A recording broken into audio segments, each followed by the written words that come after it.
ఎక్కడ తగ్గితే ఎక్కడ నెగ్గుతామో తెలుసుకున్న నేతగా జనసేన పార్టీ అధినేత పవన్ కళ్యాణ్ అక్షరాలా నిరూపించారు.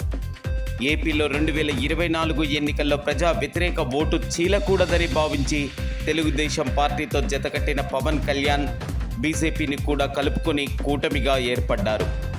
పొత్తుల్లో భాగంగా తెలుగుదేశం పార్టీ తనకిచ్చిన సీట్లను తగ్గించుకొని బీజేపీకి ఇచ్చి మరీ 21 సీట్లకే పరిమితమైన పవన్ కళ్యాణ్ పరిణితి చెందిన నాయకునిగా తన సత్తా ఏంటో నిరూపించుకున్నారు.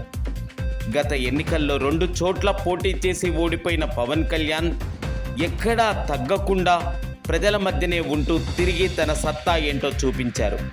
తాను పోటీ చేసిన పిఠాపురం నియోజకవర్గంలో వైసీపీ నేతలు మూకుమ్మడిగా దాడి చేసినప్పటికీ బెదరకుండా దాదాపు 70,000కు పైగా ఓట్ల మెజారిటీతో గెలుపొందారు.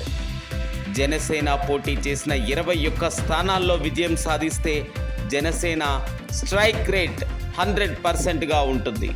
ఇక లోక్సభకు సంబంధించి 2 చోట్ల పోటీ చేసిన జనసేన పార్టీ 2 చోట్ల కూడా గెలుపు దిశగా పయనిస్తుంది.